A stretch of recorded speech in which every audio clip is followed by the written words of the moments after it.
Alhamdulillahirrahmanirrahim. Kembali lagi di Islami Twinda masih membahas tentang tema apakah orang tua menanggung dosa anak. Kita lanjutkan lagi tadi pertanyaan kita sama guru kita Ustadz Maulana ya. Kadang yang namanya orang tua ini sudah bingung nih kadang-kadang nih. Sudah kasih tahu anaknya, bimbing anaknya, ngajarin anaknya, mendidik anaknya. Tapi anaknya tetap aja bandel. Nggak mau dengerin kata-kata orang tua. Nah ada nggak sih Ustadz Maulana sekalian nih amalan ya yang dapat dilakukan orang tua ketika menghadapi anak ini yang susah dikasih tahu?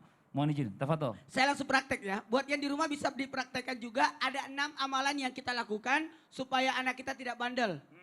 Yang pertama, ketika kita mengingat anak kita, bacakan surah Al-Fatihah.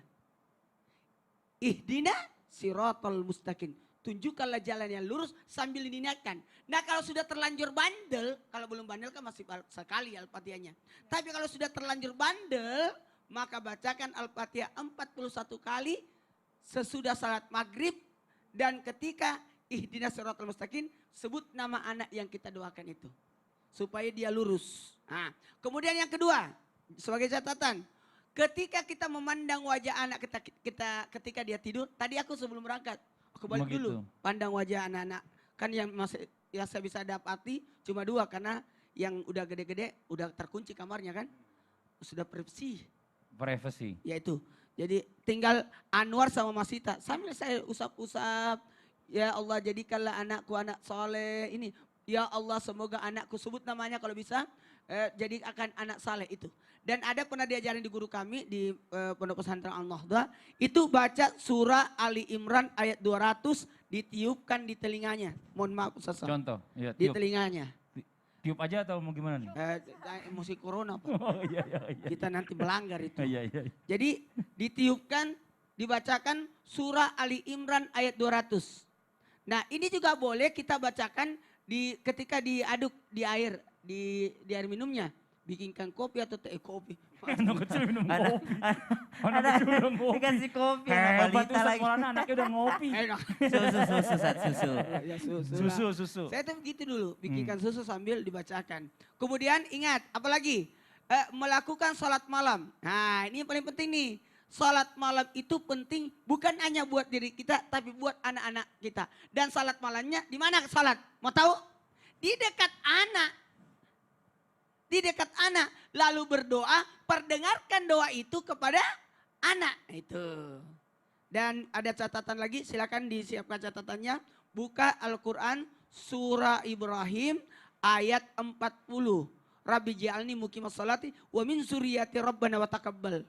Apa artinya? Ya Tuhanku jadikanlah aku, anak-anak cucuku, orang-orang yang mendirikan salat. Ya Tuhan kami perkenalkanlah, perkabulkanlah doa kami. Ada juga di surah Al-Furqan ayat 74 ya.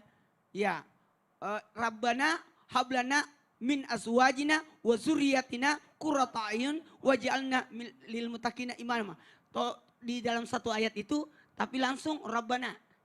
Nah, jadi ada kalimat apa artinya? Ya Tuhan kami anugerahkanlah kepada kami istri-istri kami. Istri kami dan keturunan kami sebagai penyenang mata hati kami. Jadikanlah kami iman yang baik bagi orang yang bertakwa. Tolong, mohon maaf. Anak itu dalam Al-Quran ada 4 macam. Ada anak yang penyejuk mata hati. Ada anak jadi perhiasan. Ada anak jadi ujian. Nauzubillah anak itu jadi musuh. Jadi 4. Jadi kita berupaya supaya anak ini menjadi apa? Menjadi penyejuk mata hati. Qurratu ain. Maaf, apalagi nih? Ada namanya menjaga tutur kata. Ada masalah dengan mulut saya? Enggak ada. Saya cuma dengerin itu aja. Mulutnya kurang olahraga. Kesleo mulu. Menjaga tutur kata. Jadi kalau kita berkata, saya contohkan Mas Fadil. Contoh, iya siap. Iya Ustadz. Iya Ustadz. Iya Ustadz. Itu kayak pantulan, kayak bola. Iya, dipantulkan di tembok. Mau itu kalau kita kalau pelan lemparannya, pelan juga baliknya. Kalau pelan. Ya, makanya kalau berkata di depan anak, ya lemah lembut lah. Coba tadi anak saya baca tadi pertanyaannya. Yang mana? Yang mana? Nggak janjian sih. Yang tadi pertanyaannya kepada saya untuk tausiah. Oh iya udah. Bagaimana? Ustadz bagaimana kalau seandainya orang tua udah selalu mengingatkan tapi anaknya nggak mau dengerin. Berarti orang tuanya kurang sabar. Oh gitu. Selama orang tua itu masih hidup, Ngomel-ngomel lagi. selama itu dia tetap berusaha. Maaf Pak, Berarti kurang sabar. ada tulisan. Apa itu? Udah over durasi. Oh, iya. Iya. Makasih banyak Ustadz Maulana. Kita lanjut lagi ke pertanyaan yang berikutnya. Ini Masya Allah luar biasa ya. Hari ini kita mendapatkan ilmu yang Masya Allah deh pokoknya deh ya. Tapi terlepas siapa yang melakukan dosa, kita juga harus selalu ingat agar bahwa Allah ini senantiasa ini ya selalu memaafkan dosanya dari hamba-hambanya. Ini Masya Allah.